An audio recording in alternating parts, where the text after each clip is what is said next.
അന്താരാഷ്ട്ര കേരള ഭരണ കോൺഗ്രസിൻ്റെ 5ാമത് എഡിഷനാണ് അധികാര വികേന്ദ്രീകരണവും തദ്ദേശ ഭരണവും എന്ന പ്രധാനപ്പെട്ട വിഷയം ചർച്ച ചെയ്യുന്നതിന് കഴിഞ്ഞ 2 ദിവസമായി ഇന്നും ചേർന്ന് 3 ദിവസം ഇവിടെ വിശദമായ ചർച്ചയും അവതരണവും അതിൻ്റെ ഭാഗമായിട്ടുള്ള സമാപന സമ്മേളനവും തുടർന്ന് ഇതോടൊപ്പം തന്നെ ചേർന്ന് പ്രമുഖരായ വ്യക്തിത്വങ്ങൾ പങ്കെടുത്തുകൊണ്ടുള്ള ഇതിൻ്റെ അവസാനത്തെ സെഷൻ നടക്കാൻ പോവുകയാണ്. ഈ പരിപാടി ഈ രീതിയിൽ സംഘടിപ്പിച്ചതിൻ്റെ സംഘാടകരെ ഞാൻ ആദ്യം തന്നെ അഭിനന്ദിക്കുകയാണ്. നാനാർ അക്കാദമി വേദി ഉപയോഗിച്ച് ഈ 3ാം ദിവസം നടക്കുന്ന ഈ പരിപാടി നല്ല വിജയമാക്കി തീർക്കുന്നതിന് വേണ്ടി കഴിഞ്ഞ 3 ദിവസവും പങ്കെടുത്ത പങ്കാളികളായ ഓരോരുത്തരെയും ഞാൻ ഈ സന്ദർഭത്തിൽ അഭിനന്ദിക്കുകയാണ്. ഒരു പ്രസംഗമൊന്നും ഇപ്പോഴാരും പ്രതീക്ഷിക്കുന്നുണ്ടാവില്ല എന്ന് എനിക്കറിയാം. കാരണം പ്രസംഗിക്കുന്ന ഒരു വേദിയാണെങ്കിൽ 1 മണിക്കൂർ കൊണ്ട് ഇവരെല്ലാം പ്രസംഗിക്കണം, 11:30 മണിക്ക് ഇത് അവസാനിപ്പിക്കണം. ഇപ്പോൾ 10:30 കഴിഞ്ഞു. 1 മണിക്കൂറാണ് ഇനി നമ്മുടെ മുമ്പിലുള്ള പരമാവധി സമയം. ഇത്രയും പ്രമുഖരായ ആളുകൾ ഇതിൽ പങ്കെടുത്തുകൊണ്ട് സംസാരിക്കാനുണ്ട്. ഞാനൊരു കണ്ണൂർക്കാരനെന്ന നിലയിൽ ഒരു വലിയ പ്രസംഗത്തിലേക്കൊന്നും പോകാൻ ഉദ്ദേശിക്കുന്നില്ല. അധികാര വികേന്ദ്രീകരണം കേരളത്തിൻ്റെ വികസന പ്രക്രിയയിലെ ഒരു നാഴികക്കല്ലാണെന്ന് എല്ലാവർക്കും അറിയാം. അതിന് കേരളത്തെ പക്വമാക്കിയ ഭൗതിക സാഹചര്യം കൊണ്ടാണ് അധികാര വികേന്ദ്രീകരണം ഈ കേരളം മറ്റേത് സംസ്ഥാനത്തെക്കാളും ഫലപ്രദമായി കൈകാര്യം ചെയ്യാൻ പ്രാപ്തി നേടിയത്. അത് ഞാൻ ബോധപൂർവം പറയുന്ന ഒരു പോയിന്റാണ്. അധികാര വികേന്ദ്രീകരണം ഇന്ത്യയിലുടനീളം നടപ്പിലാക്കിയിട്ടുണ്ട്. എന്നാൽ അതിൽ നിന്ന് വ്യതിരിക്തമായി കേരളത്തിലെ അധികാര വികേന്ദ്രീകരണം ഇങ്ങനെയാണ് ലോകത്തിന് മാതൃകയാവുന്ന രീതിയിൽ മാറ്റപ്പെട്ടത് എന്ന് പരിശോധിച്ചാൽ അധികാര വികേന്ദ്രീകരണ പ്രക്രിയയിലെ മുമ്പുണ്ടായിരുന്ന അതിൻ്റെ ഭൂതകാല സ്മരണ വളരെ പ്രധാനമാണ്. അത് നിങ്ങൾ ചർച്ച ചെയ്തതെന്ന് എനിക്കറിയില്ല. അത് ഓരോന്നുമല്ല, വളരെ ലളിതമായിട്ട് ഞാൻ പറയാൻ ആഗ്രഹിക്കുകയാണ്. ഇന്ത്യയിലെ ഉൽപാദന വിതരണ ഘടനയുമായിട്ട് ബന്ധപ്പെട്ട ഫ്യൂഡൽ ജീർണതയുടെ കേന്ദ്രം അതാണ് ഇന്നും ഇന്ത്യ. അധികാര വികേന്ദ്രീകരണത്തെപ്പറ്റി എല്ലാം പറയുമ്പോൾ ഈ ഒരു പശ്ചാത്തലം വളരെ ഗൗരവമുള്ളതാണ്. എന്താ ഇവിടെ മുമ്പ് VMS പറഞ്ഞാണ് ജാതി ജന്മി നാടുവാഴി വ്യവസ്ഥ. ജാതി ജന്മി നാടുവാഴി വ്യവസ്ഥ നിലനിൽക്കുന്ന ഒരു സമൂഹത്തിൻ്റെ മേലെയാണ് പുതിയ സമ്പദ് വ്യവസ്ഥ ഇന്ത്യയിൽ കെട്ടിപ്പൊക്കിയത്. അതിൻ്റെ ജീർണമായ പശ്ചാത്തലത്തിൽ ഇപ്പോഴും ഇന്ത്യൻ സാംസ്കാരിക മേഖല ഉൾപ്പെടെ വളരെ വളരെ പിന്തിരിപ്പൻ സമൂഹത്തിൻ്റെ ഭാഗമായിട്ട് നിൽക്കുകയാണ് ഇപ്പോഴും. അതെ, അതുകൊണ്ടാണ് ചാതുർവർണ്ണ വ്യവസ്ഥയും അതിൻ്റെ ഭാഗമായിട്ടുള്ള അവർ തന്നെ ചൂണ്ടിക്കാണിക്കുന്ന പുതിയ അവരിപ്പോൾ പുതുതായിട്ട് പറയാൻ ഉദ്ദേശിക്കുന്ന പഴയ കാലത്തുള്ള മനുസ്മൃതിയും. ഇപ്പോൾ മനുസ്മൃതി നിലനിൽക്കുക, ചാതുർവർണ്ണ വ്യവസ്ഥ ആവർത്തിക്കുക, അങ്ങനെയുള്ളൊരു സമൂഹത്തിൽ ഒരു ജനകീയ ആസൂത്രണവുമില്ല. ആരും വിചാരിച്ചാലും ഉണ്ടാക്കാനും സാധിക്കില്ല. കൂട്ടുകൂടായ്മയും തിരുത്തിക്കൂടായ്മയും നിലനിൽക്കുന്ന ഒരു സമൂഹത്തിൽ എങ്ങനെയാണ് ജനകീയമായ ഒരു മുന്നേറ്റം ഉണ്ടാകുക? എങ്ങനെയാണ് ജനങ്ങളെ ഒപ്പം കൂട്ടാൻ കഴിയുക? ഇവിടെ ഒപ്പം കൂട്ടാൻ കഴിയുന്ന ഒരു ഭൗതിക പശ്ചാത്തലത്തിൽ നിന്നാണ് യഥാർത്ഥത്തിൽ ജനകീയ ആസൂത്രണം ഉണ്ടായത്. അതിൻ്റെ തുടർച്ചയായിട്ടാണ് യഥാർത്ഥത്തിൽ കുടുംബശ്രീ രൂപപ്പെട്ടത്. സാക്ഷരതാ പ്രസ്ഥാനം ഉൾപ്പെടെയുള്ള മുഴുവൻ കാര്യങ്ങളും അതിൻ്റെ ഭാഗമായിട്ടാണ്. ഈ അറപ്പ് മുറിച്ച ഉൽപാദന വിതരണ ഘടനയുടെ അടിസ്ഥാന ഘടന ഭൂബന്ധത്തിൽ വരുത്തിയ മൗലികമായ മാറ്റാണ്.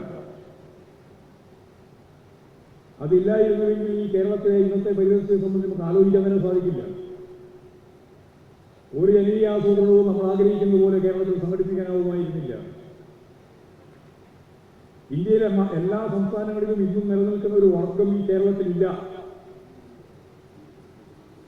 ഇന്ന് എല്ലാ ഇന്ത്യൻ സംസ്ഥാനങ്ങളിലും നിലനിൽക്കുന്നുണ്ട് ആ വർഗം. എന്നാൽ കേരളത്തിൽ ആ വർഗമില്ല. ആ വർഗമാണ് ജന്മി.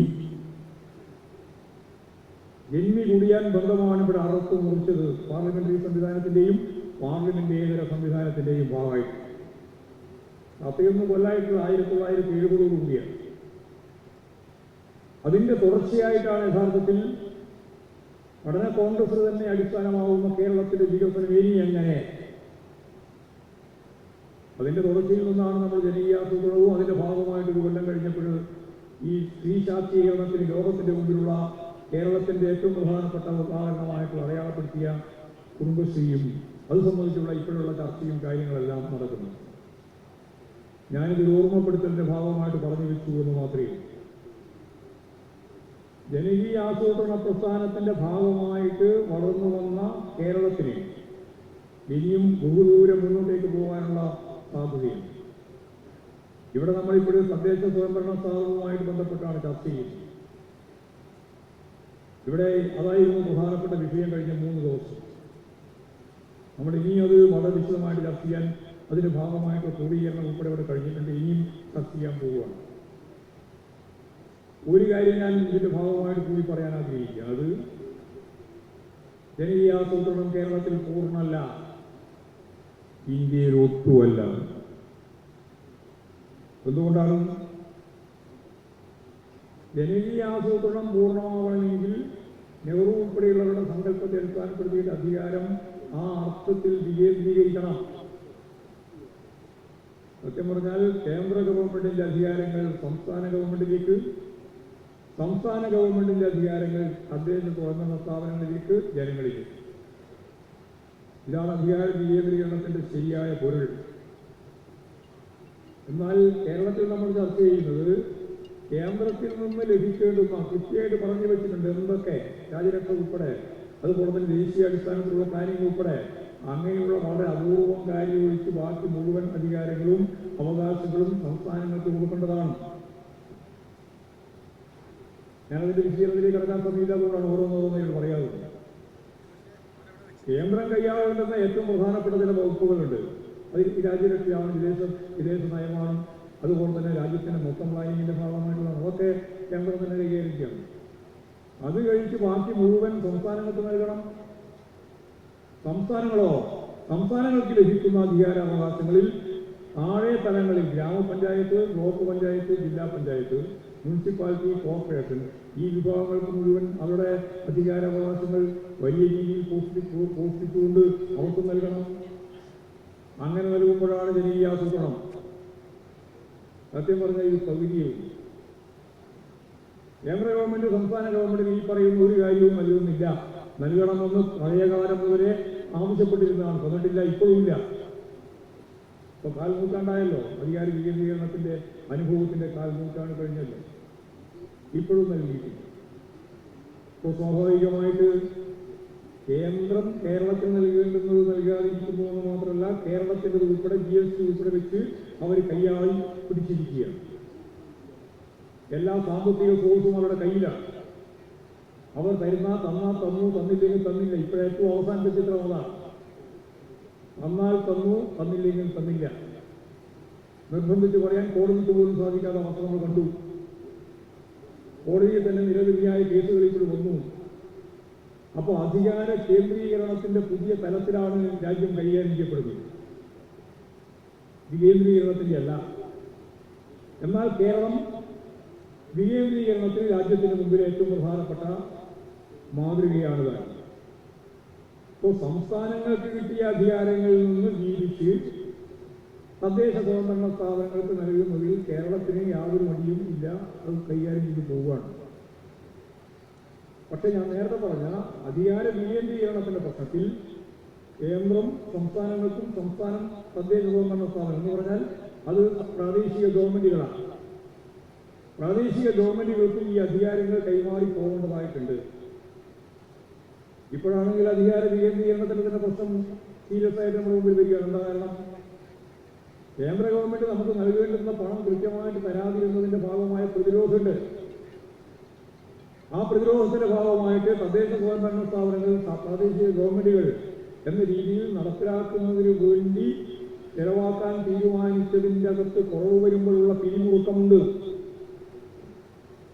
ഈ പിരിമുറുക്കവും കേരളം, പ്രത്യേകിച്ച് ഞാൻ നേരത്തെ പറഞ്ഞ പ്രാദേശിക ഗവൺമെന്റുകൾ ഇന്ന് അനുഭവിച്ചുകൊണ്ടിരിക്കുകയാണ്. ഇത്തരം പ്രശ്നങ്ങളെ ഗൗരവപൂർവ്വം ചർച്ച ചെയ്തുകൊണ്ട് മാത്രമേ നമുക്ക് ഇന്ന് നിലവിലുള്ള ജനകീയ ആസൂത്രണത്തിൻ്റെയും അധികാര വികേന്ദ്രീകരണത്തിൻ്റെയും പ്രത്യേകിച്ച് തദ്ദേശ സ്വയംഭരണ സ്ഥാപനങ്ങൾ ഉൾപ്പെടെയുള്ള ഈ മേഖലയിൽ പ്രവർത്തിക്കുന്നവരുടെ ഈ പ്രശ്നങ്ങൾക്ക് പരിഹാരം കാണാൻ സാധിക്കും. ഈ പ്രശ്നമുണ്ട് എന്ന കാര്യം ഞാൻ സൂചിപ്പിച്ചു പോകുന്നു എന്ന് മാത്രമേ.